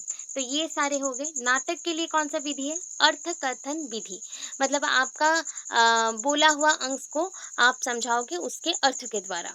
आदर्श नाटक वाचन विधि, मतलब नाटक में जैसे होता है वैसा। व्याख्या विधि, एक्सप्लेनेशन, विश्लेषण भी एक्सप्लेनेशन। रंगमंच विधि, ये ड्रामाटाइजेशन और रोल प्ले और एक्टिंग मेथड हो सकता है। कक्षा अभिनय विधि, कक्षा में एक विषय को लेकर आप अभिनय करोगे। संयुक्त विधि, एक विधि दूसरे विधि से जुड़े हुए रहेंगे। तो ये सारे विधियां हैं, विधियों को ही आप अलग से लिखोगे। फिर आ जाओगे मूल्यांकन तकनीक निर्धारण। मूल्यांकन क्या होता है, शिक्षा शास्त्र में सबसे अंतिम सोपान में आता है ये, और बहुत ही महत्वपूर्ण होता है। इसमें बहुत सारे उद्देश्य देखे गए हैं, जैसे मूल्यांकन से बच्चों के हाव भाव में बदलाव आते हैं, उनको कितना ज्ञान नसीब हुआ है, या फिर ज्ञान वो व्यवहार कर पा रहे हैं, उसके बारे में जान पाते हैं। और जो भी ज्ञात है उसको व्यवहार करके कैसे आगे बढ़ना है उसके बारे में भी जान सकते हो। उसके उद्देश्य को जानना बहुत ही विशेष होता है। कारण होता है, यहाँ पे हम प्रश्न बना रहे हैं तो उसके लिए जो भी टेक्निक है देखो। परिमाणात्मक विधि और प्रविधि। परिमाणात्मक प्रविधि क्या है, मौखिक ओरल टेस्ट हो सकता है, रिटन टेस्ट और प्रैक्टिकल टेस्ट। मौखिक परीक्षा, लिखित परीक्षा, प्रयोगात्मक परीक्षा। गुणात्मक प्रविधि में क्या आएगा, टेक्निक बोला गया, प्रश्नावली, क्वेश्चनियर करके छोड़ना, क्वेश्चन करते हुए, प्रश्न पूछते हुए सब सारे काम करें। संचयी आलेख, इसको बोला जाता है कि ये क्यूमुलेटिव रिकॉर्ड्स हैं, जैसे कि पहले आप एक एग्जाम में, परीक्षा में 11 रखे हो, दूसरे 2 महीना बाद फिर से एग्जाम हुआ उसमें आपने 20 रखा है, तीसरे में आपने 50 रखा है, तो ये हमेशा जुड़ते हुए चलेगा, घटेगा नहीं, ठीक है, जुड़ते हुए चलेगा। आकस्मिक निरीक्षण आलेख, एनेक्डोटल रिकॉर्ड बोला जाता है। इसमें क्या किया जाता है, पूरे साल बच्चों का जो भी रिकॉर्ड्स है उसको रखा जाता है। रेटिंग स्केल, आप बच्चों को कैसे पढ़ाए हो आपको रेटिंग दिया जाता है, या फिर कभी कभी बच्चे खुद को भी रेटिंग दे सकते हैं। जैसे 0 से 5 तक का हमारा रहता है रेटिंग, और उसमें बच्चों के हम जो विषय पे बताना चाहते हैं उसी विषय पे हम बता पा रहे हैं कि नहीं, हमारा जेस्चर अच्छा है कि नहीं, हम बातचीत अच्छा करते हैं नहीं, उसको देखते हुए रेटिंग स्केल बनाया गया। व्यक्तिक अध्ययन केस स्टडी बोला जाता है। व्यक्ति के ऊपर निर्भर करता है और उसी के चुनाव को आप बोलते हो, मतलब कौन से व्यक्ति को आप चुनाव करोगे तो आप आगे बढ़ सकते हो, या फिर जो भी आपको पढ़ाया गया है उस विषय से आपको ज्ञान कितना प्राप्त हुआ उसको जानने के लिए जिस मेथड का या फिर हम अध्ययन कर रहे थे वो होता है केस स्टडी। सतत एवं व्यापक मूल्यांकन विधि, कंटिन्यूअस कम्प्रिहेंसिव इवैल्यूएशन बोला गया, सीसीई पहले से जानते हो। मानक संदर्भ परीक्षण विधि, मानव संदर्भ बोला है तो ये होता है नॉर्म रेफरेंस मेथड। एक नॉर्म्स के बेसिस पे, एक गुण के बेसिस पे हम बच्चों को एक ही जैसा परीक्षण करते हैं। फिर आता है मानदंड संदर्भित परीक्षण विधि, क्राइटेरियन रेफरेंस टेस्ट, यहाँ पे सबके लिए सेम क्राइटेरिया होता है और उसी के माध्यम से हम बच्चों को एनालिसिस करते हैं कि कौन सा बच्चा क्या करेगा या आगे कितना जाएगा। ठीक है, इतने उद्देश्य काफ़ी है। इतना समझ आया? इतना समझ आया? इतना काफ़ी है, हाँ या ना? क्यों? ये प्रश्न है, पाठ्य पुस्तक की विशेषताओं का वर्णन करते हुए आपके राज्य में प्रचलित 8वीं कक्षा की हिंदी पाठ्य पुस्तक की समीक्षा कीजिए। आप 8वीं आए, 9वीं आए, 10वीं आए, जो आपको बोली हूँ उसको से पढ़ लेना, ठीक है? क्योंकि आप हरियाणा में एग्जाम देने जा रहे हो तो वो लोग ज़्यादा से ज़्यादा 8, 9, 10 के ही क्लास का आपको ये प्रश्न देंगे। तो पहला चीज़ ये है कि पाठ्य पुस्तक है क्या? पाठ्य पुस्तक आप जानते हो, मतलब जितना आपको पता है पाठ्य पुस्तक द्वारा क्या होगा बताओ? क्या क्या मिल सकता है बताओ? फटाफट बोलो। पाठ्य पुस्तक को कहाँ व्यवहार करते हो? पाठ्य पुस्तक से हमें क्या मिलेगा? जल्दी जल्दी बोलो बोलो।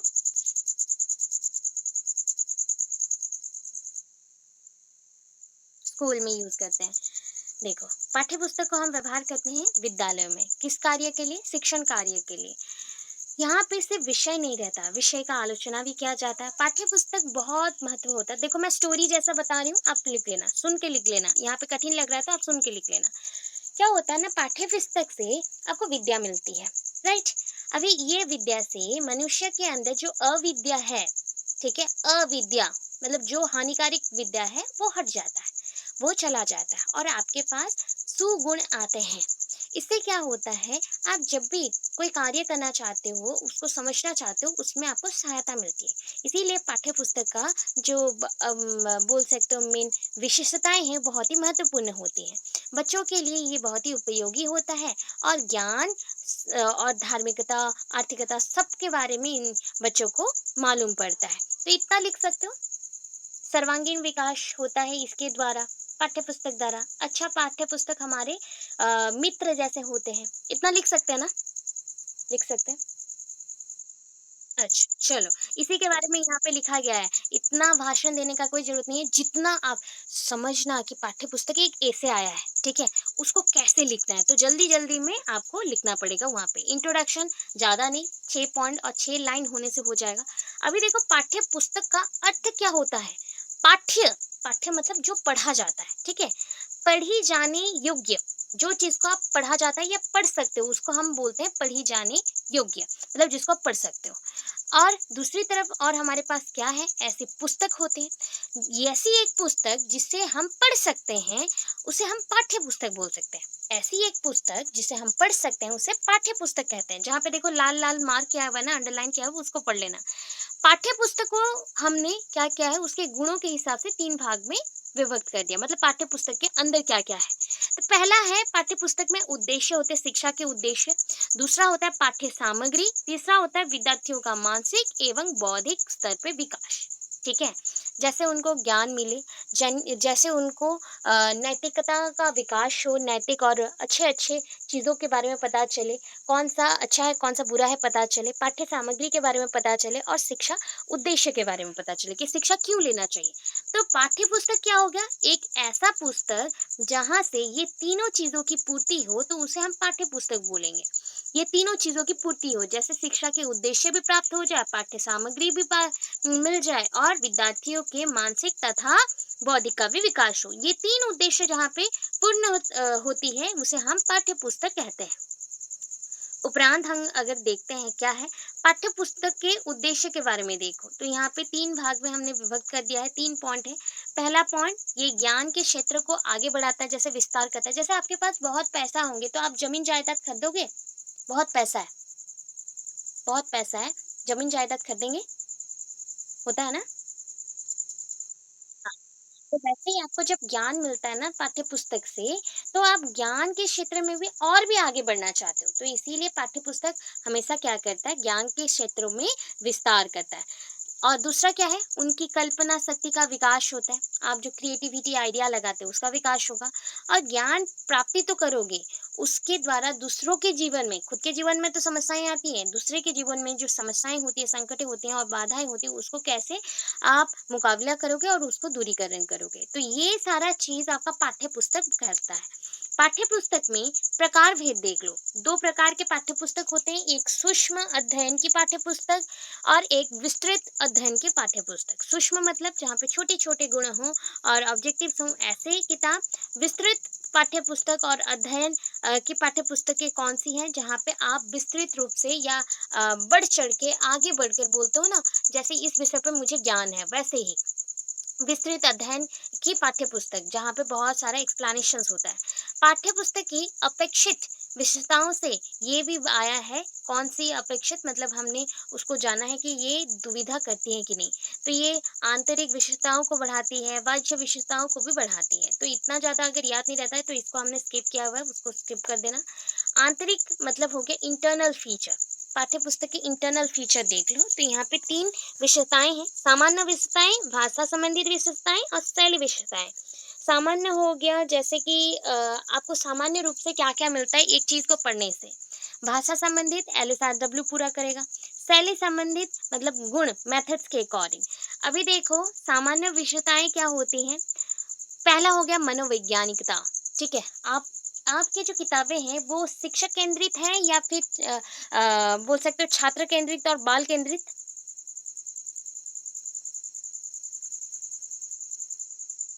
छात्र केंद्रित और बाल केंद्रित है। तो यहाँ से पता चला कि आपके जो पाठ्य पुस्तक होते हैं वो बच्चों के ऊपर निर्भर करता है, उनके मनस्थिति, रुचि, प्रवृत्ति, क्षमता उसके ऊपर ये निर्भर करता है, मनोवैज्ञानिकता। अभी देखो दूसरे में क्या है? देखते हैं विविधता।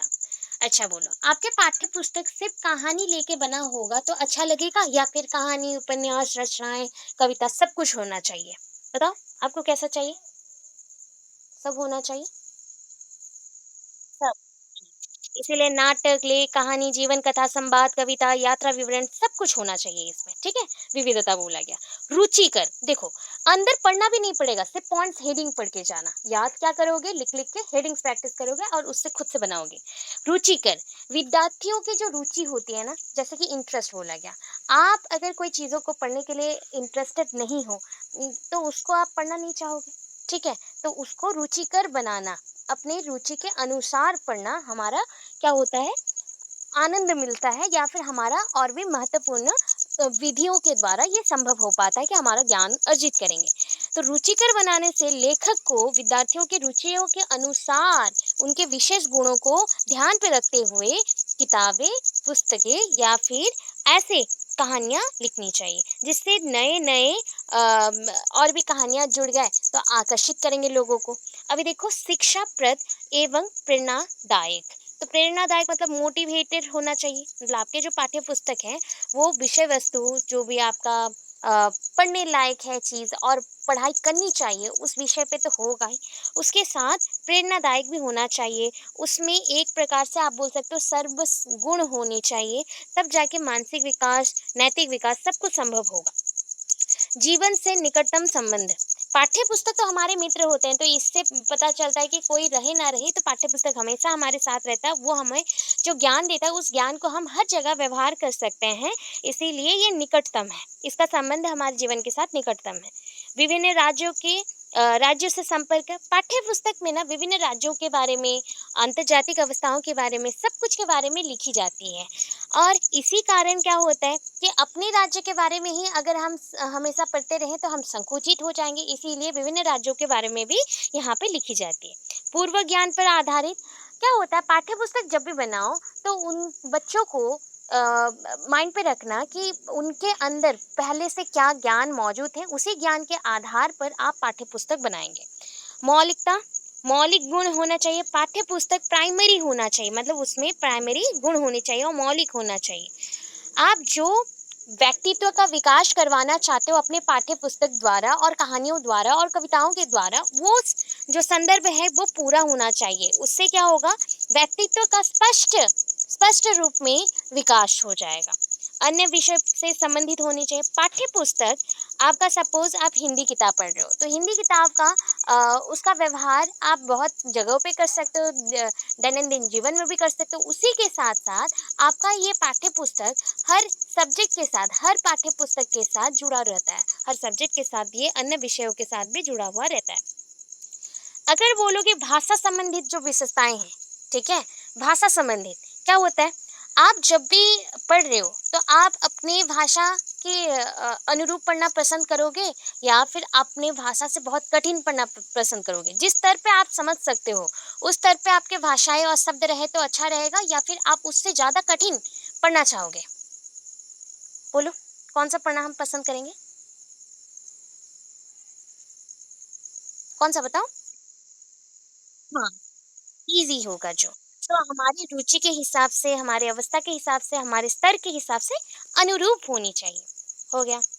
अभी देखो, जितना सरल होगा उतना ही स्पष्ट होता है, ये भी जानते हो। हमने इसलिए इसको सिर्फ़ टिक किया है।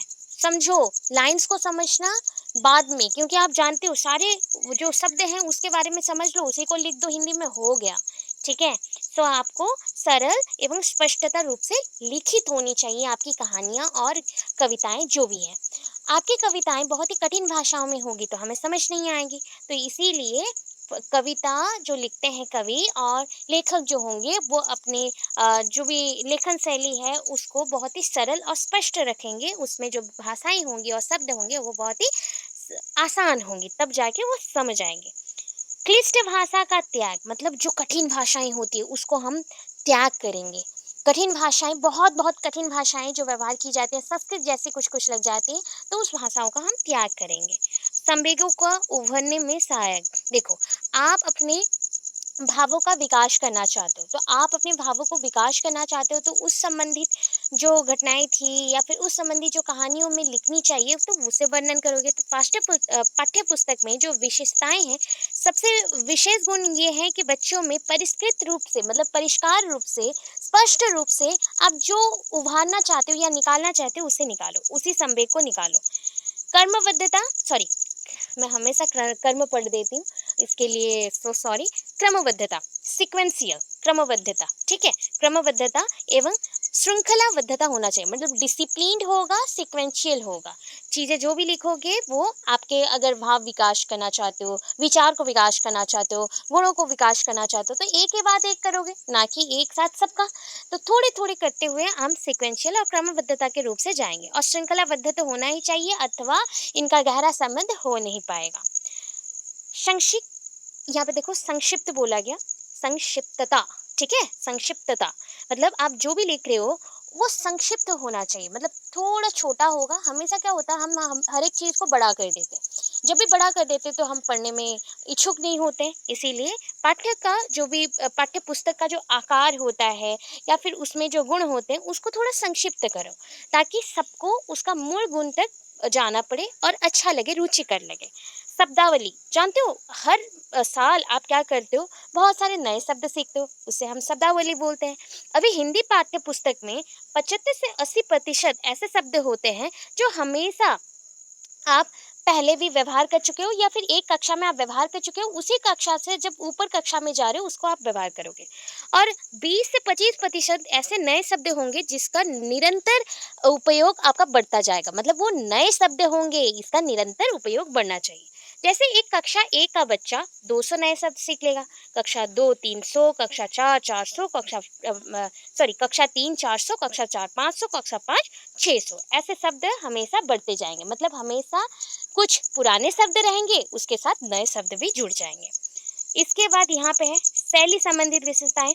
देखो, शैली हो गए स्किल्स। आप अपने हिंदी भाषाओं में जो कविताएँ होती हैं, गद्य होते हैं, रचनाएँ होती हैं, उसके माध्यम से आप क्या बताना चाहते हो? मतलब आपका पाठ्य पुस्तक यहाँ पे किस पे बन रहा है? हिंदी साहित्य के ऊपर।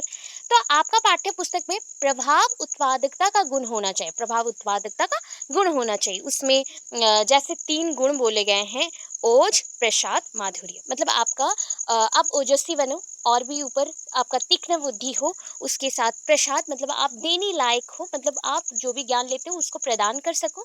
माधुर्य मधुर रूप से आप आपकी वाणी हो या फिर आप बोल सको, तो ऐसी होनी चाहिए। आप जब भी बोलो आपसे लोग प्रभावित हो जाए।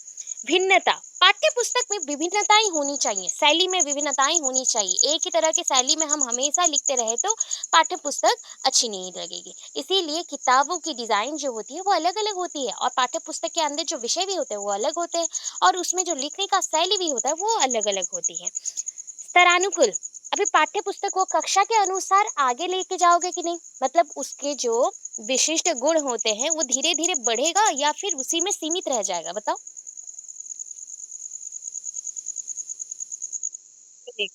तो पाठ्य पुस्तक की शैली कक्षा के और बालकों के स्तर के अनुकूल होनी चाहिए।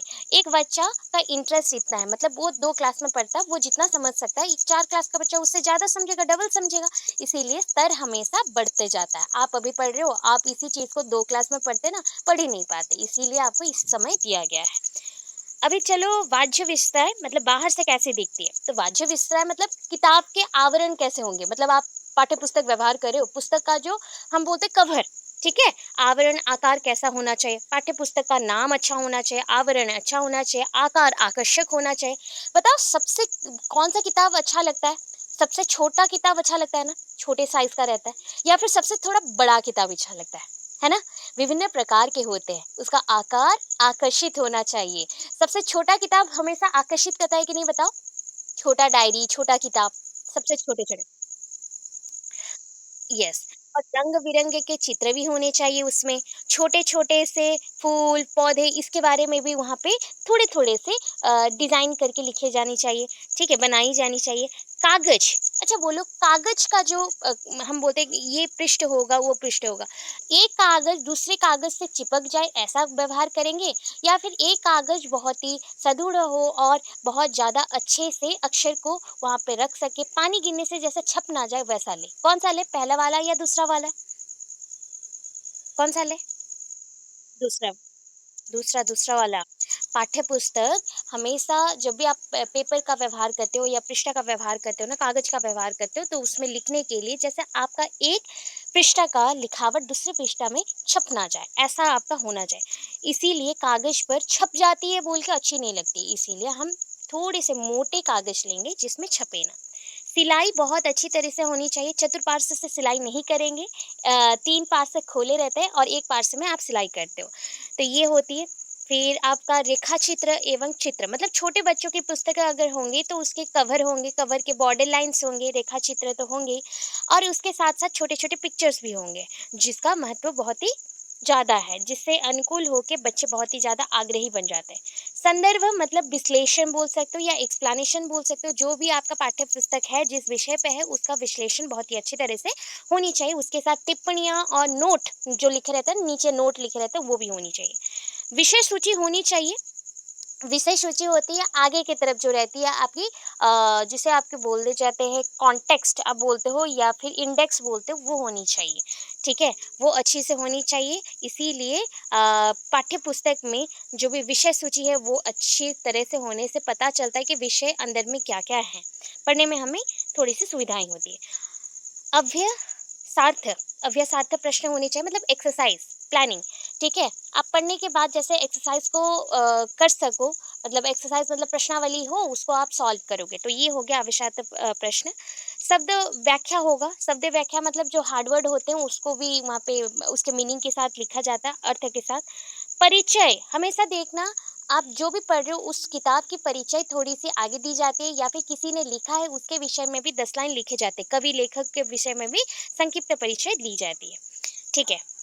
इसके बाद ना यहाँ पे मातृभाषा की पाठ्य पुस्तक के चयन के सिद्धांत ये नहीं चाहिए, डायरेक्ट आप जाना, ये ना 2 पेज फिर से छप गया है, ठीक है, मतलब छप गया मतलब फिर से प्रिंट हो गया है, यहाँ पे आ जाना, ये देखो येलो मार्क में। हिंदी की पाठ्य पुस्तक के प्रकार, ठीक है, कितने प्रकार के होते हैं तो हम पहले ही पढ़ चुके हैं, हिंदी में बहुत प्रकार के हैं, निबंध है, व्याकरण है, गद्य है, पद्य है, बहुत प्रकार के हैं। इसी एक हिसाब से अगर देखोगे तो उसके अनुसार यहाँ पे 4 प्रकार की पुस्तकें होती हैं, गहन अध्ययन की पुस्तक, विस्तृत अध्ययन की पुस्तकें, व्याकरण की पुस्तकें, रचना की पुस्तकें। अब एक गहन उद्देश्य की पुस्तकें जो होती है, इसमें गद्य शैली और पद्य शैली के बारे में लिखी जाती है। मतलब जो भी रचनाएं होंगी, आप जो किताबें क्लास 10 तक पढ़े हो या प्लस 2 तक पढ़े हो, जहाँ पे गद्य पद्य दोनों रहती थी कि नहीं बताओ? वो किताब में दोनों रहती थी। हाँ, तो उसको गहन अध्ययन की पुस्तकें बोली जाती है। विस्तृत अध्ययन की पुस्तकें कौन-सी होती है? जहाँ पे जैसे कि जीवनी, किसी की जीवनी के बारे में लिखे गए हैं, और कोई भी जैसे नदियों की आत्मकथाएँ लिखी गई है और रामायण, महाभारत लिखी गई है। तो ऐसे अगर कुछ पुस्तकें हो तो वो विस्तृत रूप से है, बहुत ही एक्सप्लेनेशन वे से लिखी गई है, इसीलिए विस्तृत अध्ययन की पुस्तकें। व्याकरण की आप जानते हो, वहाँ पे व्याकरण ही रहेगी, रचनाओं में विभिन्न प्रकार की रचनाओं के बारे में रहती है। तो आपको जो इतना दिया गया है ना, थोड़ा-थोड़ा, थोड़ा-थोड़ा करके लिखना है, ज़्यादा मत लिखना। अभी देखो, ये यहाँ पे मैंने 10वीं कक्षा के लिए निर्धारित हिंदी पाठ्य पुस्तक के बारे में आपको बताया है। जो जैसा लिखा गया वैसे ही लिखोगे, ठीक है? क्षितिज भाग 2 हिंदी व्याकरण, मतलब ये 3 जो चीज़ है, इसको हम 10वीं कक्षा के लिए पढ़ते हैं। तो क्षितिज भाग 2 में इस पाठ्य पुस्तक में कुल 17 पाठ है, 17 पाठ है, ठीक है? इनमें 9 कविताएँ हैं, 8 गद्य हैं। और पूरे पाठ्यक्रम को 2 खंड काव्य खंड तथा गद्य खंड में विभाजित किया गया है। मतलब 2 खंड काव्य है, मतलब खंड, यहाँ पे 2 खंड है, एक है काव्य खंड और एक है गद्य खंड, इसमें विभाजित किया गया है। इनका विवरण यहाँ पे दिया गया है, आप पूरा नहीं लिख पाओगे, तो आप क्या करना, 4-5 यहाँ से लिखना, उसके रचनाकार, जैसे पद है, किसने लिखा? सूरदास। राम लक्ष्मण परशुराम संवाद तुलसीदास। सवैया देव। आत्मकथ्य जयशंकर प्रसाद। तो ऐसे करके 4 या 5 यहाँ से लिखना, और आप ऊपर जाओगे, फिर से लिखोगे पाठ का नाम, रचना, रचनाकर, और यहाँ पे मेंशन है विधा, आई थिंक। तो यहाँ पे जो भी लिखा गया है, कहानी है या फिर रेखा चित्र है, व्यंग्य रचना है, वो नहीं लिखोगे तो भी चलेगा। यहाँ पे रचना, रचनाकर के बारे में लिख देना। नेताजी का चश्मा किसने लिखा? स्वयं प्रकाश। बाल गोविंद भगत, राम भिक्षा वेणुपुरी। लखनवी अंदाज, यशपाल। मानवीय करुणा की दिव्य चमक, सर्वेश्वर दयाल सक्सेना। एक कहानी, यह भी, मनु भंडारी। स्त्री शिक्षा के विरोधी, कुतुकों का खंडन, महावीर प्रसाद द्विवेदी। अच्छा, पूरा नहीं लिखना है, ठीक है? पूरा नहीं लिखना है, आप पूरा किताब के बारे में नहीं लिख सकते। तो आपको जितना पढ़ाया गया, 4 पेज पहले पढ़ाया गया, उसको लिखोगे, उसके साथ एग्जाम्पल देते हुए कुछ आप लिखोगे, मतलब पूरा नहीं लिखना है, 1 डेढ़ पेज में बनाना है, ठीक है? 1 डेढ़ पेज में बनाना है बस। तो आप ये जो 17 पार्ट है, 17 पार्ट से कुछ-कुछ आप लिखोगे। जैसे संस्कृति लिखा गया, भंदत, आनंद, कौशल्यायन। तो पूरा नहीं लिखना है, 4-5 जो अच्छे-अच्छे नाम हैं और अच्छी रचनाएँ हैं और पद है, उसको याद रख सकते हो, तो आप उतना लिखना। इसके बाद कृतिका भाग 2 है, क्षितिज भाग 2 चला गया था, कृतिका भाग 2 आया। इसमें आप 5 अध्याय है, जो साहित्यिक विधाओं पर आधारित है, ठीक है? अच्छा, अभी आ रहा है क्या? देखो, अभी आ रहा है कि नहीं आ रहा है? बताओ। मैं पूरा ही बाहर आ गई। अभी आ रहा है? क्लियर है? अच्छा, तो यहाँ पे देखो क्या लिखा गया है। जैसे रचना लिया गया है, तो रचनाकार होंगे उसके, और उसके ऊपर विधा होगा, जैसे ऊपर विधा था। अच्छा, अभी विधा अगर याद नहीं रहता तो छोड़ देना, कोई बात नहीं। रचना और रचनाकार का ऐसे आप टेबल बना लेना और उसमें लिखना। पूरा नहीं लिख सकते हो, 4 ही लिखोगे, 5 ही तो दिया गया है, 3-4 तो लिख ही लोगे। माता का आंचल किसने लिखा? शिव पूजन सहाय यस। जर्ज पंचम की नाक, कमलेश्वर। सना सना हाथ जोड़ी, मधु कांकरिया। ऐसी ठैया झुलनी, हैरानी है राम, शिव प्रसाद मिश्र, रुद्र। मैं क्या मैं क्यों लिखता हूँ, मैं क्यों लिखता हूँ, अज्ञे। तो यहाँ पे इतने में से कुछ कुछ नाम है जो आपको याद रखना है। शिव पूजन सहाय, कमलेश्वर और शिव प्रसाद मिश्र, ये 3 तो आप लिख ही लोगे। ये रचनाएं हैं और रचनाकार हैं। इसके बाद हिंदी व्याकरण है। तो हिंदी व्याकरण पुस्तक में कौन से विषय में होगा? हिंदी व्याकरण के विषय में होगा। तो 10वीं कक्षा के हिंदी पाठ्य पुस्तक की समालोचना अभी करोगे कि उनका क्षितिज भाग 2 में क्या था, कृतिका भाग 2 में क्या था और व्याकरण किताब कैसी थी। तो आपके जो गुण बताए गए हैं, क्या-क्या होना चाहिए ना, क्षितिज भाग 2 में पाठ्य सामग्री जो विद्यार्थियों को भाषिक रूप से इतना दक्ष बनाने में समर्थ है कि वे अपने विमर्श वो ज्ञान विज्ञान की भाषा हिंदी को ही बना सकते हैं। तो आपको पूरा हिंदी विषय का ज्ञान दे रहा है और भाषाओं के बारे में आपको बता रहा है, आपको संवेदनशील कर रहा है, उसके मतलब क्या बोल सकते हो, सक्षम बना रहा है उस साहित्य को व्यवहार करने के लिए। इस पाठ्य पुस्तक की, इस पाठ्य सामग्री में पर्याप्त विविधता और नवीनता है, मतलब नया अधिक स्तर का विकास होगा। इस पाठ्य पुस्तक में संकलित कविताएं विद्यार्थियों के मध्यकालीन समाज, आज के जीवन और भक्ति आंदोलन के बारे में पर्याप्त ज्ञान देता है। तो इतना जो चीज़ है ना, इतना ज़्यादा नहीं, 3 से 4 लाइन आप लिख दोगे, खत्म हो जाएगा यहाँ पे। इसके गुण के बारे में आपने यहाँ पे लिखा, ठीक है। अभी देखो दोस्त के बारे में लिखोगे, तो क्षितिज भाग 2 में हिंदी साहित्य के बारे में बहुत कुछ लिखा गया है। तो इसमें क्या किया गया है ना, इसमें अवधि और ब्रज भाषा का प्रयोग किया गया है। तो ये संपूर्ण जटिल प्रक्रिया में चला जाता है, ये थोड़ा सा जटिल हो जाता है, ठीक है। क्षितिज भाग 2 में महावीर प्रसाद द्विवेदी द्वारा रचित स्त्री शिक्षा के विरोधी कुतर्कों का खंडन पाठ अप्रसंग, मतलब आप बोल सकते हो वो अप्रासंगिक है, मतलब ये व्यवहार नहीं किए जाने चाहिए या फिर इससे कुछ लाभ नहीं मिलेगा, अप्रासंगिक है। अभी देखो क्षितिज भाग 2 में प्रश्न अभ्यास में रचना और अभिव्यक्ति शीर्षक खंड के अंतर्गत पूछे गए प्रश्नों में संतुलन नहीं है, बस इतना रुकता है, संतुलन नहीं है, इतना कर दोगे, इससे ज्यादा और मत जाना। अप्रासंगिक हो गया और इसका प्रश्न अच्छे नहीं है, संतुलन नहीं है, और यहाँ पे जो भी चीजें हैं थोड़ी सी समझ नहीं आई क्योंकि ये अवधि और ब्रज भाषा का प्रयोग कर रहा है। इससे ज्यादा आपको जाने की कोई जरूरत नहीं है, इतने में हो जाएगा, इतना में हो जाएगा, उससे 4 पॉइंट, इससे 3 पॉइंट, इतना लिखोगे हो जाएगा।